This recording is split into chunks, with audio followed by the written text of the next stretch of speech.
Hola, ¿qué tal? Soy Valentino y hoy estoy acá porque tengo algo re importante que contarles. En Uruguay, miles de niños y niñas nos unimos para pedir a los adultos que hagan más esfuerzo para que todos podamos estar sanos, comer bien, ir a la escuela y vivir sin miedo ni violencia. UNICEF recibió un montón de cartas escritas por nosotros. Ahí contamos qué nos gusta del mundo y qué cosas queremos que cambien. Nos preocupa que haya niños que tengan que pasar por cosas muy difíciles y soñamos con un mundo mejor para todos.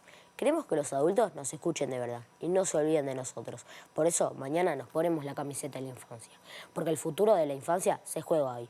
Este año, la camiseta que se juega todo por la infancia tiene algo especial, algo único. ¿Quién mi latido? Y el mío. Y el mío. ¡Y el nuestro! Ahí viene la más linda, la más hermosa, la que nos une a todos, la camiseta de la infancia, la de UNICEF. Ponete esta camiseta para que todos los niños y niñas puedan acceder a educación. Para que tengan alimentos. Para que puedan crecer en una familia que los cuide y los proteja. Para que crezcan sanos física y emocionalmente. Porque cada niño y niña cuenta.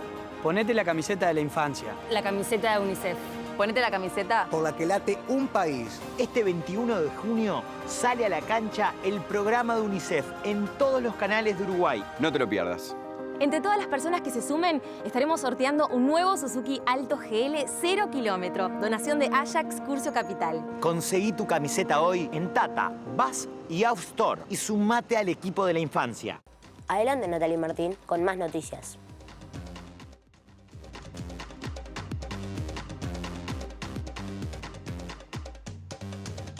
Bueno, muchas gracias, Valentino, por esta presentación y además, bueno, por esta invitación a sumarse a la nueva campaña de UNICEF. Claro que sí, a pase de Valentino aparecemos con Natalia, eclipsados y teniendo en claro que entonces mañana a las 18 también en TV Ciudad ponete la camiseta de esa iniciativa vinculada a UNICEF. Bienvenidas y bienvenidos.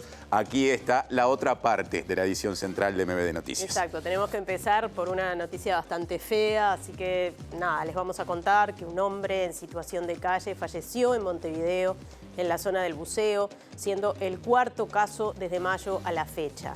Tenía 56 años y fue encontrado muerto esta mañana en una plaza entre las calles Santiago Rivas y Tibot. Era asmático y había sido internado en el Hospital de Clínicas, de donde se retiró sin recibir el alta. Estaba tapado con frazadas, pero se presume que falleció por hipotermia por las bajas temperaturas de la pasada madrugada. Algunas repercusiones. Desde el Partido Nacional se plantea convocar a una comisión del Parlamento al ministro de Desarrollo Social, Gonzalo Sibila. El SUTIGA, que es el sindicato en el que se nuclean quienes trabajan en condición de tercerizados y tercerizadas, atendiendo los programas Calle del MIDES, se considera que si bien han aumentado las plazas disponibles en los refugios, no se logra abarcar a la totalidad de la población que puede requerir ese servicio. Bueno, obviamente tendremos el desarrollo de esta información y hay mucho más. Vamos a repasar los titulares cerrando la semana.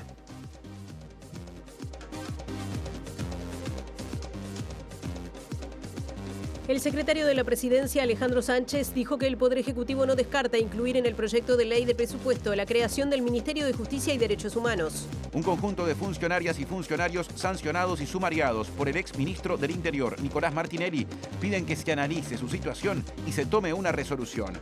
Austeridad o barbarie, 200 años del nacimiento de Uruguay y las jornadas gardelianas serán los 3 recomendados en la columna cultural de Nacho Vázquez. Varias organizaciones ambientalistas realizarán desde este sábado una marcha a pie desde Arasatí, en el departamento de San José, que llegará el martes a la Torre Ejecutiva.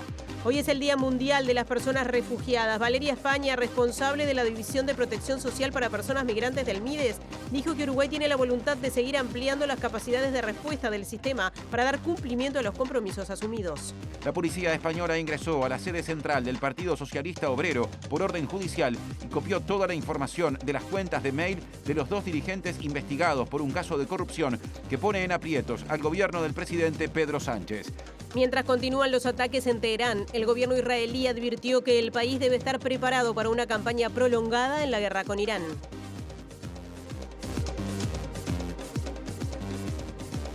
La información también está en sus dispositivos, por ejemplo, a través de la web de TV Ciudad, tvciudad.uy, también del canal de TV Ciudad en YouTube, y nos pueden escuchar mediante Uniradio por aire en el 107.7, tanto en Montevideo como en el área metropolitana, y por la web en uniradio.edu.uy. Sigue Natalia para pedir adelantos desde exteriores. Exacto, y vamos a convocar en primer lugar a Diego Martini, que está en la torre ejecutiva porque hubo una convocatoria de los Ministerios de Defensa y Relaciones Exteriores. Diego. Sí, así es, Natalia Martín. Buenas tardes para todas y todos. Torre Ejecutiva, en unos minutos va a estar comenzando una conferencia de prensa que va a tener a la ministra de Defensa Nacional, Sandra Lasso, y al canciller Mario Lubetkin, que acaba de llegar justamente de Nueva York del Consejo de Seguridad de la ONU. Se prevé que haya novedades importantes respecto al contingente de soldados uruguayos que están en el Congo para que puedan volver tras un pedido oficial que se hizo, así que ampliaremos en unos minutos con la conferencia. Bien, y ahora vamos al contacto con Martín Duarte, con algunas repercusiones de la muerte de este hombre de 58 años en la zona del buceo. Adelante, Martín. Así es, Natalia Martín, buenas tardes para ustedes. Repercusiones políticas que se hicieron sentir a través de la red X, pero que vinimos a buscar personalmente. En algunos minutos estaremos conversando con el senador Álvaro Delgado, que señaló, manifestó a través de su cuenta el hecho de que ideológicamente el Frente Amplio, por lo pronto el partido de gobierno, no ha aplicado la ley de internación compulsiva, una herramienta que, según él, hubiera evitado este tipo de desenlace. Conversaremos en algunos minutos. Otro asunto, el gobierno y COFE acordaron crear un ámbito para negociar y evaluar, abordar, digamos, el sistema de certificaciones médicas que rige desde el gobierno anterior en el ámbito público. A propósito de ese asunto hablaron el secretario general de la Confederación de Organizaciones de Funcionarios del Estado, José Lorenzo López, y el secretario de la Presidencia de la República, Alejandro Sánchez. Y eso es lo que nosotros queremos procurar para evitar justamente la mala utilización de estos derechos y, por supuesto, evitar que la obligatoriedad a que trabajadores tengan que presentarse a trabajar estando enfermos. Entonces, este es el camino. Si uno compara eso con la actividad privada, los números hasta son mejores los del Estado. Entonces, no hay un problema de ausentismo que genere, digamos, una situación de alarma en el sector público. Bien, comenzamos el desarrollo de la información con este tema que genera muchísima preocupación. Un hombre en situación de calle falleció en Montevideo, en la zona del buceo, y se trata del cuarto caso desde mayo a la fecha. Tenía 56 años y fue encontrado muerto esta mañana en una plaza entre las calles Santiago, Rivas y Tibó.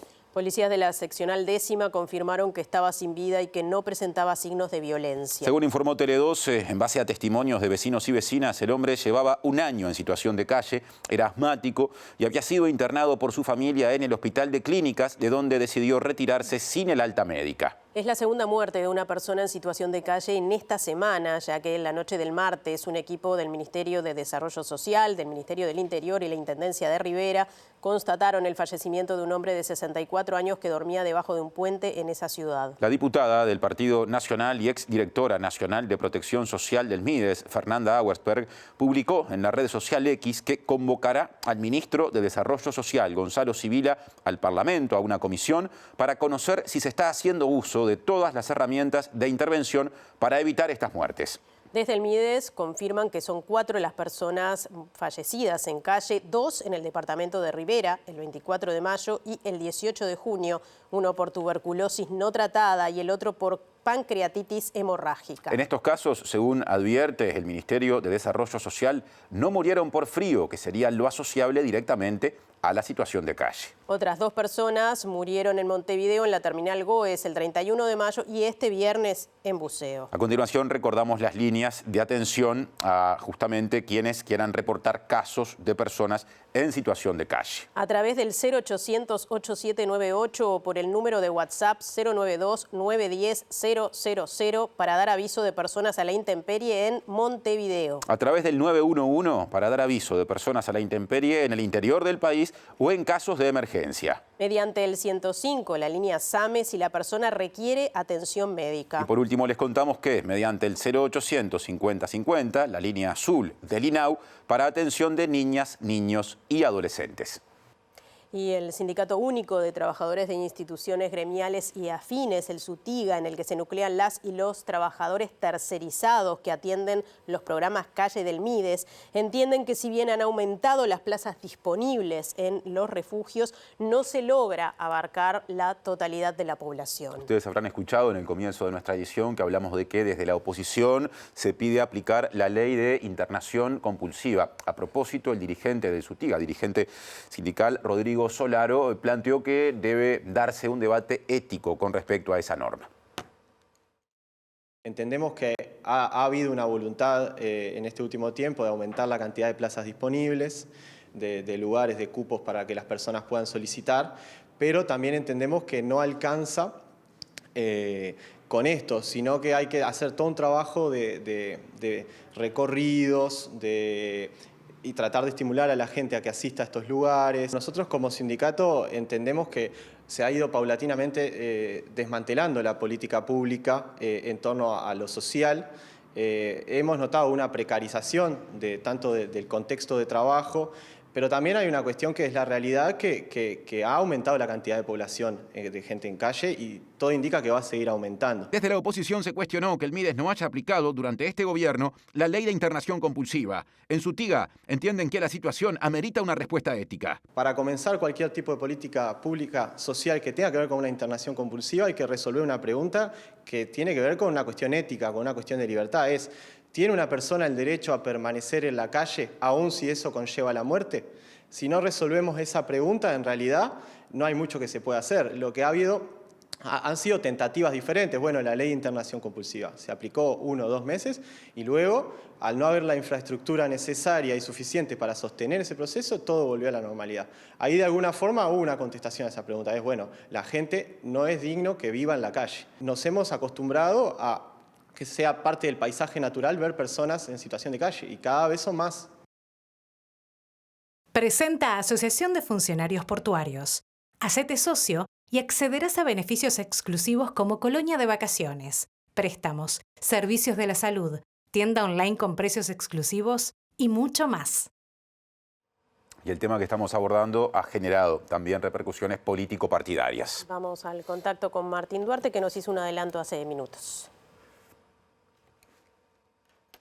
Gracias, compañeros. Bueno, le agradecemos estos minutos al senador Álvaro Delgado a propósito de este nuevo fallecimiento de una persona en situación de calle que puso también sobre la mesa el debate sobre la ley de internación compulsiva. Senador, gracias por estos minutos. ¿Qué primera valoración hace de este hecho? Nos confirma que hace algunas horas también se dio otro suceso de estas características, lamentablemente. Y bueno, pone un poco el debate, fue uno de los primeros que se expresó a través de la cuenta X sobre el tema. Primero, estamos hablando de una desgracia y no se puede hacer política sobre la desgracia, sobre todo cuando tienen que ver con vidas humanas. Por lo menos hay que hacer política con P mayúscula y no con P minúscula. Obviamente no es un tema nuevo, es un tema viejo, pero que ya hayan fallecido 4 personas en situación de calle, fundamentalmente por frío. Eventualmente, no sé, la nueva situación de hace minutos. Y todavía el invierno está empezando en estas horas, hace replantearnos algunos temas. Primero, vivir en la calle no es un derecho. Y yo sé que en el Frente Amplio esto es una mención constante, como un eslogan. Yo no creo en eso, creo que vivir en la calle es una situación lamentable que el Estado uruguayo integralmente debería ayudar a corregir, a solucionar, que implica Mides, implica el Ministerio de Vivienda, implica el Ministerio del Interior, implica las intendencias, varios organismos públicos. Causas son múltiples, pero las consecuencias son que muchas veces gente que está en la calle porque no tiene opción. Obviamente se mezcla el tema de adicciones, muchas veces se mezcla el tema salud mental, pero lo que no podemos, ya que dije que el abordaje es institucional o multidisciplinario, lo que no podemos es privarnos de instrumentos que tenemos para evitar que estas muertes ocurran o que estas situaciones dramáticas ocurran y evitar así las muertes. Uno es la ley de internación compulsiva que impulsamos en el gobierno pasado, que yo sé que el Frente tiene algún resquemor con este tema. Es más, muchos del Frente Amplio no la votaron, pero es una ley que ya salvó vidas. ¿Cuántas? Es imposible saber, porque las vidas que salvás no las podés contar. O podés contar estas desgracias. Pero lo que no podemos, en este caso, es avalar que por temas ideológicos terminen no aplicando un instrumento, que no es el único, estamos de acuerdo que no es el único, pero un instrumento como la internación compulsiva que permite en este caso a gente que está en situación de calle, con la actuación del médico correspondiente, cuando es un peligro, tiene un peligro para sí mismo o para terceros, poder internarla en los refugios o algún tipo de institución. ¿Qué acciones va a tomar el Partido Nacional? Ya la diputada Usperger prevé un llamado a sala del ministro Sibila. A mí me pareció muy oportuno lo que la diputada Ausper, que trabajó en el MIDES en protección social en el gobierno pasado, ya llamado al ministro de Desarrollo Social. Me pareció oportuno también que el senador Robert Silva del Partido Colorado lo haya hecho en el Senado, porque me parece que llamar al ministro, saber qué pasó y sobre todo conocer los planes para adelante. El invierno está empezando recién ahora y ya hay 4 personas en principio fallecidas en calle por situación de frío.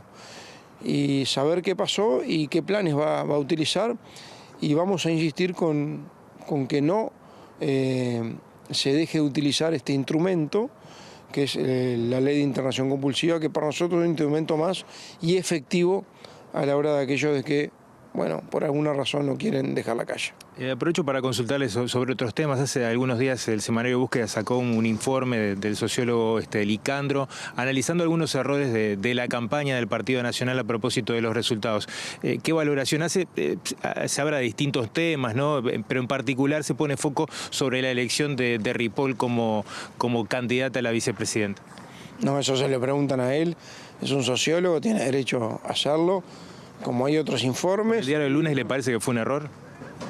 ¿La elección de Ripoll? No voy a discutir ahora ese tema. Es un tema que va a estar en parte del proceso que vamos a impulsar una vez que se elija el nuevo directorio. Una autocrítica que tiene que ver con reflexiones sobre lo que pasó en la campaña nacional, lo que pasó en la campaña departamental y oportunidades de mejora para adelante. La última, ¿se siente el favorito para las elecciones del directorio? No, en este caso es algo muy lindo que tiene que ver con la soberanía de la gente. Los convencionales votando son los que representan la voluntad de los ciudadanos blancos cuando votaron, de los votantes blancos, que representaban 500 convencionales, que son la soberanía partidaria, son la que va a elegir el nuevo directorio, el nuevo presidente y el nuevo rumbo del directorio. Yo creo que hay mucho para hacer en esto, un partido para modernizarse, para descentralizarse, para integrar con la Comisión de Asuntos Sociales, para trabajar con el Centro de Estudios que no está funcionando, para tener una visión muy territorial, instalarse en los departamentos, recorrer las localidades, escuchar mucho a la gente y a las organizaciones, trabajar mucho con los intendentes, trabajar mucho con los alcaldes, trabajar mucho con los ediles. El Partido Nacional es el partido que más intendentes tiene, intendencias tiene, que más ediles tiene, que más alcaldes y concejales tiene. Me parece que trabajar con ellos nos va a dar una visión siempre más global, así que yo imagino ese directorio bien abierto, escuchando mucho, recorriendo el Uruguay. ¿Piensa dedicarse full time en el caso de ser usted el electo? Y es una tarea que te dedica todo el tiempo. O sea, ¿renunciaría al Senado? Es una tarea que le vamos a dedicar full time. Muchas gracias, muy amable. El senador Álvaro Delgado, bueno, refiriéndose al tema de la jornada, pero también a otros vinculados a lo que va a ser la elección también la semana próxima del directorio, el presidente del directorio del Partido Nacional. Gracias, Martín, y resto del equipo. Cambiamos de asunto. El Poder Ejecutivo no descarta incluir en el proyecto de ley de presupuesto quinquenal la creación de un Ministerio de Justicia y Derechos Humanos. El secretario de la Presidencia, Alejandro Sánchez, dijo que espera que los partidos políticos que incluyeron este tema en sus programas de gobierno honren el compromiso con la gente y apoyen la iniciativa. Todos los partidos políticos se presentaron a las elecciones y en su programa estaba la construcción del Ministerio de Justicia. En el caso nuestro, Ministerio de Justicia y Derechos Humanos. hemos escuchado de parte de varios actores políticos que hicieron campaña electoral hablando del Ministerio de Justicia y Derechos Humanos, que ahora han planteado que no estarían dispuestos a avanzar en él.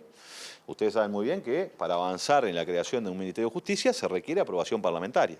Por tanto, nosotros tenemos la firme convicción de que el Uruguay necesita de un Ministerio de Justicia y Derechos Humanos, y probablemente lo que hagamos es enviar al Parlamento, y el Parlamento tendrá que resolver. Yo supongo, como lo ha dicho también Yamandu Orsi, el presidente de la República, supongo que quienes pusieron en su programa la creación de este ministerio van a honrar su compromiso con la gente. Sánchez confirmó que previo a la aprobación de la rendición de cuentas se reunió con el diputado Álvaro Perrone de Cabildo Abierto, pero negó que se haya negociado los votos para el proyecto. No hubo una negociación con Cabildo Abierto, hubo conversaciones con todas las bancadas, y yo creo que lo que sucedió es que hay una oposición que está enojada porque perdió el gobierno nacional, y entonces tiene como objetivo trancar cualquier iniciativa del gobierno. Y en todo caso hay otros actores que se sienten más racionales y en definitiva entienden que no se puede trancar por trancar. Otro asunto, el Ministerio del Interior y el Sindicato Médico del Uruguay coincidieron en que hay que actualizar el protocolo de seguridad para los centros de salud en una reunión que fue solicitada por la gremial. Por ejemplo, el presidente del SMU, José Minarrieta, pidió evaluar la posibilidad de que se incorpore munición no letal a nivel del personal de seguridad en los centros asistenciales, y dijo que justamente este planteo fue motivado por la reciente muerte de un paciente psiquiátrico en el Hospital de Clínicas que murió a causa del disparo de un policía, y esto se le trasladó hoy al ministro del Interior, Carlos Negro, en esa reunión. Pensando en la seguridad de los pacientes, en la seguridad del personal asistencial, en la seguridad de los familiares que están, por ejemplo, en una sala de emergencia, y sugiriendo de alguna manera revisar el tema de la existencia de armas letales en los centros hospitalarios, que nosotros entendemos que es un tema complejo, no es un tema sencillo, pero también existe la disponibilidad de armamento no letal o menos que letal, como se denomina. Estuvimos conversando eso con el Ministerio. Ellos obviamente piensan también en la misma dirección, aún sabiendo que hay leyes que obligan que el personal policial esté armado como debe estar. Entonces entendemos necesario que se generen protocolos conjuntos con el Ministerio del Interior y con los también existe seguridad privada en los centros asistenciales, se generen protocolos para actuar en conjunto donde todos sepamos qué hacer cuando se da una situación de este tipo. Más allá de la coincidencia conceptual con el ministro, ¿él le planteó algún tipo de solución concreta, alguna iniciativa concreta que sirva para solucionar esta temática? Sí, las iniciativas concretas que estuvimos manejando van dirigidas fundamentalmente a la formación, a la capacitación y a la colaboración entre las instituciones, tanto los prestadores públicos o privados de salud, las organizaciones sindicales de médicos y de no médicos que estamos involucrados, y el personal policial y el personal de seguridad privada. Tiene que haber, de alguna manera, una mesa donde estemos todos trabajando para capacitarnos de la mejor manera. Tener un plan de fibra de Antel te conviene por donde lo mires. Viernes con un anuncio de un ministro y una ministra en la Torre Ejecutiva, móvil con ese asunto y con Diego Martini. Adelante, Diego, estamos viendo a la ministra Sandra Lasso de Defensa Nacional. Permanentemente el extraordinario trabajo la conferencia de prensa donde estaba el canciller Mario Lubetkin y la ministra de Defensa Nacional Sandra Lasso hablando justamente del contingente de soldados uruguayos que están en el Congo. Escuchamos lo que dicen. A las tropas de otros países amigos. En los últimos días el presidente de la República nos dio instrucciones precisas para que agotáramos todos los esfuerzos en lograr el objetivo de traer una parte del contingente y reiniciar el proceso de rotación, como varias veces lo hemos señalado. Por eso mismo, a continuación, le traslado la palabra al señor canciller para que nos relate las gestiones de las últimas horas en Nueva York ante las autoridades de Naciones Unidas para el conocimiento de la opinión pública y seguramente de mucha gente, señor canciller, familiares, allegados y de los propios involucrados que están esperando noticias. Muchísimas gracias, señora ministra, general, amigos de la prensa. Creo que la señora ministra hizo el resumen de lo que pasó en estos meses desde que asumimos el 1 de marzo y siempre informando a través de los medios a la opinión pública el desarrollo de los acontecimientos. Por eso la decisión que tuvimos con la ministra, que apenas bajaba del avión, vine directamente para aquí, desde Nueva York, para que la opinión pública tuviera conocimiento inmediato de los pasos que habíamos dado en el marco de la transparencia y del esfuerzo que nosotros estamos haciendo. Como ustedes saben, estuvimos en Nueva York las últimas 30 horas, prácticamente a partir de, como señala y recordó la ministra, de una indicación precisa del presidente que viajara para agotar todos los esfuerzos y todas las posibilidades para resolver este tema que tanta preocupación teníamos desde el inicio de la gestión y previamente también. Voy a señalar algunos elementos que en esas breves horas que estuve en Nueva York empecé dialogando con el secretario general de Naciones Unidas.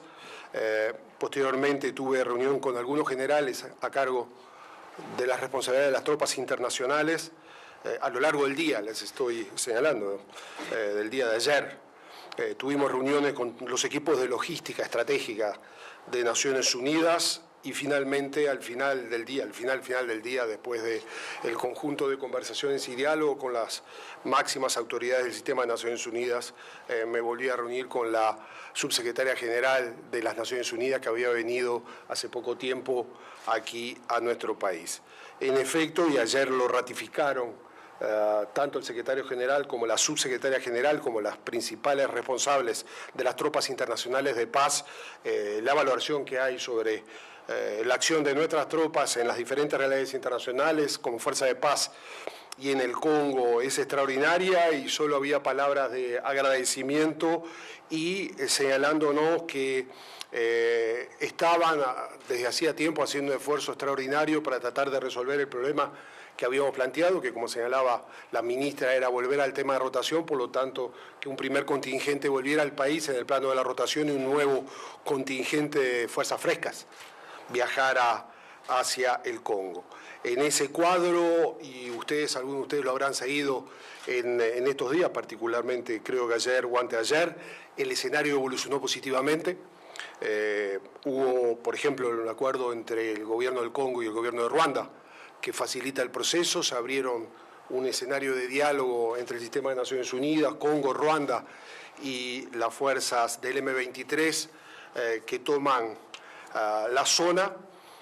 Digamos que desde el punto de vista del inicio de la rotación tradicional que se mantuvo en todo este periodo, o sea, la salida de tropas y el ingreso de tropas, la negociación está resuelta un 80%, todavía no al 100%, pero estaba claro, lo habíamos planteado desde hacía tiempo, pero sobre todo lo planteamos en este periodo, que para nosotros era fundamental el retorno de la parte del contingente que tenía que retornar con los peligros y los riesgos que se habían generado en el ámbito de salud, inclusive de salud mental.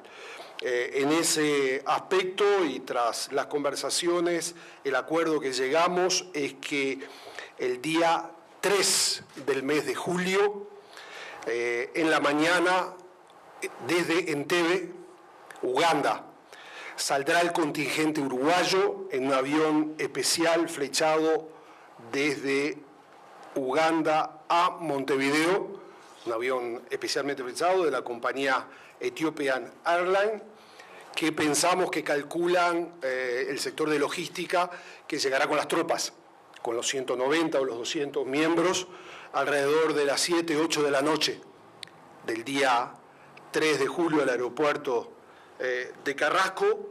Es un vuelo de alrededor de 20 horas, 18 o 20 horas, para poder llegar aquí a Montevideo desde cerca de la zona de conflicto.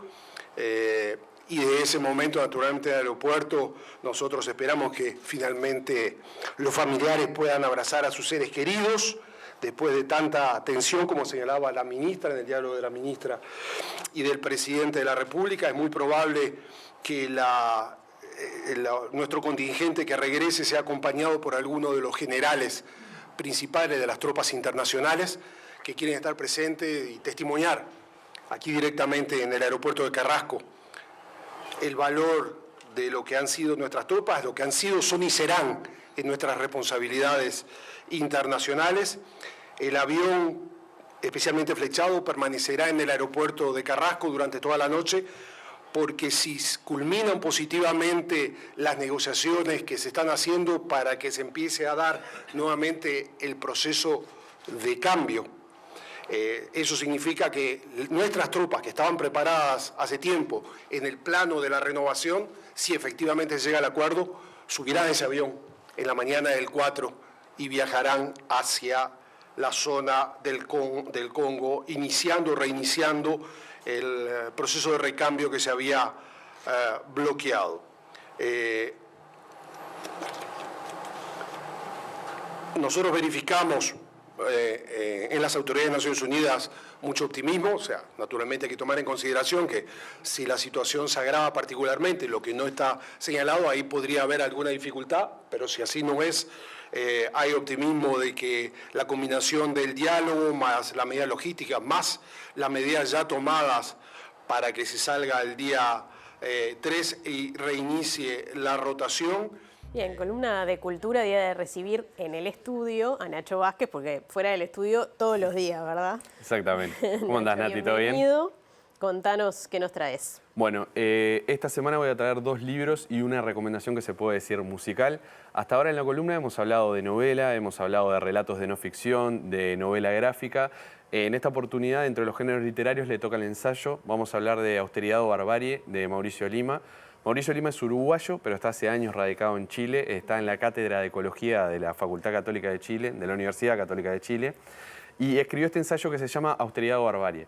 En realidad es una recopilación de 3 ensayos, son todos bastante breves, y trata sobre cómo nuestra sociedad basada en el consumo y la explotación de los combustibles fósiles se vincula con la naturaleza y sus recursos.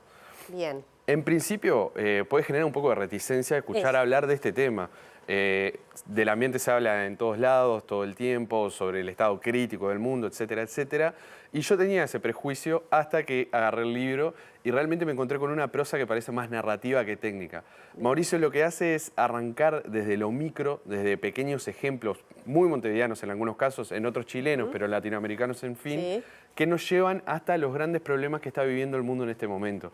Así, por ejemplo, cuando comienza a hablar de la crisis del petróleo, lo contextualiza con la llegada de Morena a Peñarol, que ese era su recuerdo en el momento, ir con su primo el centenario, para hablar de un concepto que tiene él, que es de retirada, que es de su obra anterior, de que no es que tenemos que dejar de explotar, sino que nos tenemos que retirar un poco de las prácticas que tenemos, hace un paralelismo con la murga, entonces tiene un montón de cosas que lo llevan a un lenguaje muy cotidiano y muy ameno. Además, hace un uso de la metáfora que para un ensayo parece más narrativo que técnico. Tiene citas, tiene cifras, todo lo científico, por así decirlo, lo vamos a encontrar, pero en su medida justa, no es que vamos a leer otros autores a través de citas de Mauricio. Bien, perfecto. Bueno, una buena recomendación. Entonces. Una muy buena recomendación y, como dije, para quienes estamos fuera de tema, una buena aproximación. Se va a estar presentando, Mauricio, el martes 24 a las 19:30 en la Alianza Francesa para presentar Austeridad y Barbarie, que está editado por Estuario. Perfecto. Muy bien, buena invitación. Y ahora hablamos de historia. Hablamos de historia, sí. Seguimos dentro de la literatura y de la literatura de no ficción. Vamos a hablar de 200 años del nacimiento de Uruguay de Gabriel Quirichi. Gabriel Quirichi, que sabemos que en este momento es director nacional de Educación, pero también es docente en la Cátedra de Historia Contemporánea en la Facultad de Información y Comunicación y en la de Ciencias Sociales. Gran docente, me permito acotar. Y dentro de ese estilo de gran docencia es que trae un libro con una prosa bastante pedagógica, sencilla y clara, que no tiene que ver con los 200 años de Montevideo en sí, sino con ese periodo de 3 años entre 1823 y 1825. Perfecto. Este es un año en el que se festejan los bicentenarios. Exactamente, ¿no? exactamente. Sí. Gabriel lo que hace en realidad es concentrarse en ese periodo para hacer revisionismo. Él tiene mucha pasión por el tema del revisionismo histórico y por muchas figuras o construcciones de nuestra historia que de repente no son tan así como las aprendimos por lo menos generaciones anteriores en la escuela o en secundaria, el desembarco de los 33, que ya sabemos que no eran 33, todos esos procesos aledaños que se estaban dando para que se formara un Estado cuyo objetivo no era que se formara un Estado llamado Uruguay. Está muy interesante para revisar un montón de cosas que ya sabemos Y además tiene algo muy lindo, lo traje el libro por acá. Andrea Bella se encargó de la parte gráfica y realmente se puede abrir cualquier página y encontrarse con un libro que tiene unas imágenes increíbles. Ya sean obras, como estamos viendo en este caso, o documentos, estadísticas, cuadros. Realmente muy recomendado también y una lectura que se hace muy amena. Todos los capítulos, son como 20 capítulos, todos son bastante breves revisando episodios concretos. Perfecto, recomendamos entonces también a este libro de este compañero de la casa. Aparte, sí, que se va a estar presentando el lunes 23 a las 18:30 en el Espacio Colabora. Bien. También cualquiera de los dos, este de Banda Oriental y Austeridad, Barbarie y Estuario, ya están en librerías. Lo que se hace es la presentación formal del libro. Perfecto. Y ahora, como nos están apurando, te apuro yo también, Nacho. Seguimos de alguna forma en la historia. Seguimos en la historia, sí, porque el martes 24 se cumplen 90 años de aquella tragedia aeronáutica que ocurrió en Medellín, Colombia, en la que Carlos Gardel perdió la vida. La Fundación de Fans de la Música y Tango Vivo decidieron organizar las jornadas gardelianas para honrar la memoria de Gardel. Sí. Si bien esto comenzó hace unos días en el Sodre, en realidad el comienzo oficial se va a dar este domingo 22 con una actividad que se va a llamar Milonguita en la Sala Citarrosa. Es un show que trata sobre la realidad de las mujeres a finales del siglo XIX.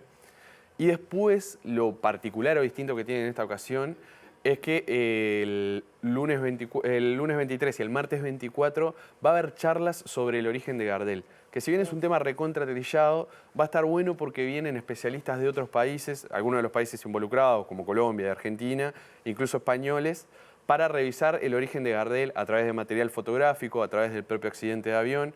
Esto va a ser en la Sala Podestá, en la Sala Camacuá, y el martes 24 en el Parlamento, que arranca a las 13 y termina a las 19. Bien, nos vamos rapidito con... Nos vamos rapidito, sí, para con seguir... algunos acordes y con la voz... para seguir un poco con la línea hípica de la semana, de la última semana que viene con Cinzano, nos vamos a ir escuchando Por una cabeza de Gardel. El que canta, cada día canta mejor. Por una cabeza de un noble potrillo que justo en la raya afloja al llegar y que al regresar parece decir: no olvides, hermano, vos sabés, no hay que jugar. Por una cabeza me tejón de un día de aquella coqueta y risueña mujer que al jurar sonriendo el amor que va mi tierno quema en una hoguera todo mi querer. Y ahora cambiamos de asunto porque el tema del día ahora genera un contacto con móvil. Exacto, vamos con Martín Duarte, adelante. Gracias, Natalia. Martín, bueno, le agradecemos estos minutos y la espera al ministro de Desarrollo Social, Gonzalo Sibila, para estar, bueno, haciendo una valoración de este trágico hecho. Ha generado repercusiones políticas. Bueno, Gonzalo, ¿qué primera valoración que está haciendo el MIDES ante esta situación? Y bueno, ¿qué desafíos también propone, ¿no? También las bajas temperaturas y la atención del programa Calle. Bueno, en primer lugar decir que sobre el caso particular todavía falta información. No tenemos de hecho por parte de la Policía Científica el dato de la identidad completa de la persona. Estamos trabajando sobre hipótesis, relevando el funcionamiento del sistema en el día de ayer, en la noche de ayer, valorando distintas hipótesis y posibilidades para entender la complejidad de una situación que tiene que ver con la acción de distintas instituciones también, no solamente del Ministerio de Desarrollo Social. Sobre el tema en general, ustedes saben que cada vez que se ha generado un hecho de este tipo nosotros hemos puesto la cara, el cuerpo, no salimos antes en el día de hoy porque hay información que nos falta y todavía nos sigue faltando, de hecho tampoco tenemos el resultado de la autopsia de la persona, sí decir que nuestra preocupación, nuestra responsabilidad con este tema es absoluta. Cuando asumimos, dijimos y lo comunicamos en una de las primeras conferencias de prensa que dimos por los temas de interés del Ministerio, que teníamos un problema que tiene que ver con la captación de las personas en calle, además de los cupos, además de la calidad de la atención o del acompañamiento, la captación. Y seguimos pensando que ese problema existe. Generamos un plan para revertir esa situación. Estamos empezando a trabajar con unas duplas en territorio que, además de los equipos móviles que existían de antes, van a complementar ese trabajo. Técnicos sociales, agentes comunitarios que conocen los barrios, trabajando con las personas, ubicados en distintos lugares de la ciudad, particularmente en Montevideo, también con un gran despliegue en todo el territorio del país, y tenemos el plan invierno más grande que se haya hecho hasta ahora. Aún así, les quiero decir que el número que comprometimos de más de 2.000 cupos nocturnos ya lo pasamos, porque estamos todos los días abriendo nuevos cupos. Hasta ahora nadie que haya solicitado cupo durante el plan invierno ha quedado afuera, justamente porque estamos haciendo un esfuerzo de ampliación permanente.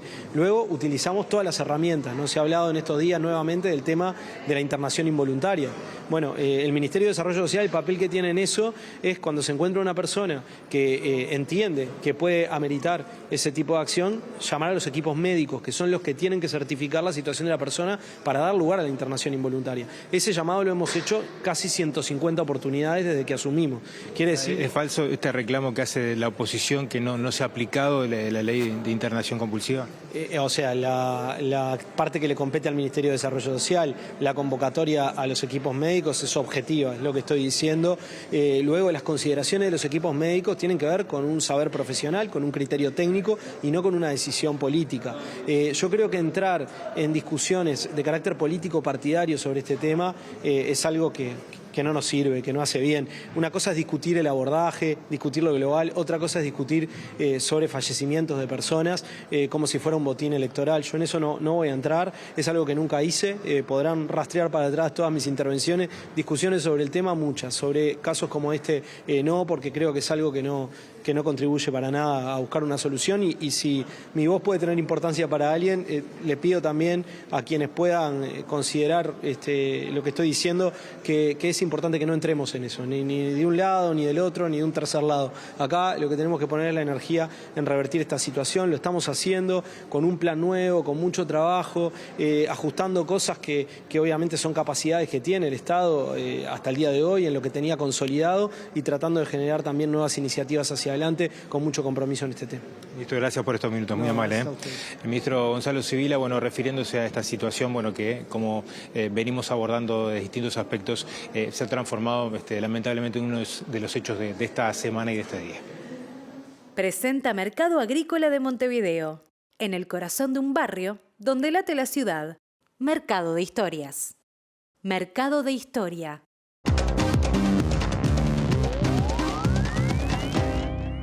¿Qué tal? Buenas noches. Comenzamos el capítulo internacional hablando de España, donde el gobierno del socialista Pedro Sánchez atraviesa uno de sus peores momentos, sobre todo a partir de las repercusiones que ha comenzado a tener el conocido caso Koldo, que además ha llevado a que en las últimas horas la justicia española allanara la sede del Partido Socialista para hacerse con una serie de información vinculada a mensajes, discos duros y demás, para poder encontrar nuevos elementos que están señalando por estas horas una trama de corrupción vinculada al otorgamiento de concesiones de obra pública que involucran al exministro de Transporte José Luis Ábalos y también a Santos Cerdán, el número 3 del Partido Socialista, que ya ha renunciado a su cargo. Esto ha generado un verdadero clima crítico para el gobierno de Sánchez, que ha comparecido ante el Parlamento y sobre todo porque hay un pedido por parte de la oposición de dimisión y de adelantar las elecciones, algo que el presidente Pedro Sánchez ha dicho, aún reconociendo que no conocía las irregularidades,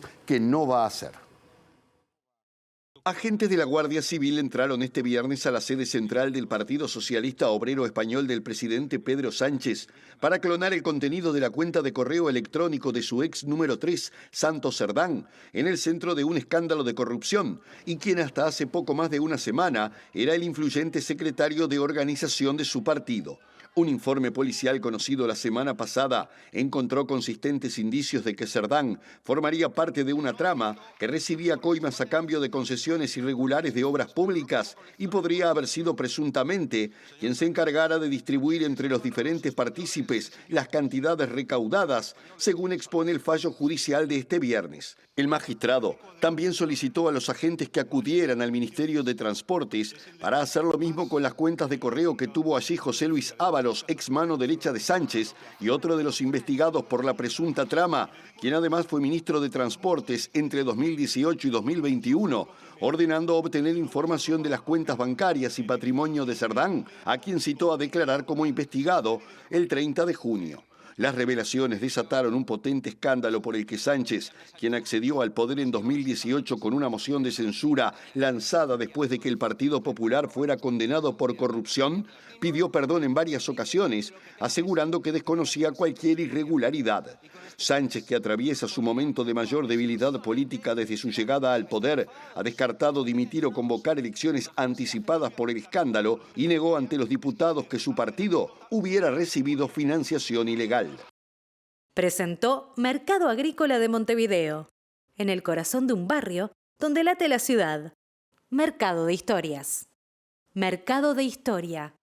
Bien, vamos a compartir esta información, presten atención. El Banco de Previsión Social resolvió ofrecer una prestación económica mensual a personas jubiladas mayores de 70 años que vivan en Uruguay o en el exterior y tengan bajos recursos. Esta prima por edad está destinada a quienes presenten declaración jurada que incluya sus ingresos y el promedio de ingresos en su núcleo familiar. No se podrá superar el tope de los 22.854 pesos según el valor de la base de prestaciones y contribuciones a enero del año de control. La partida se abonará al mes siguiente, al de la presentación de la declaración jurada, y no será retroactivo el pago.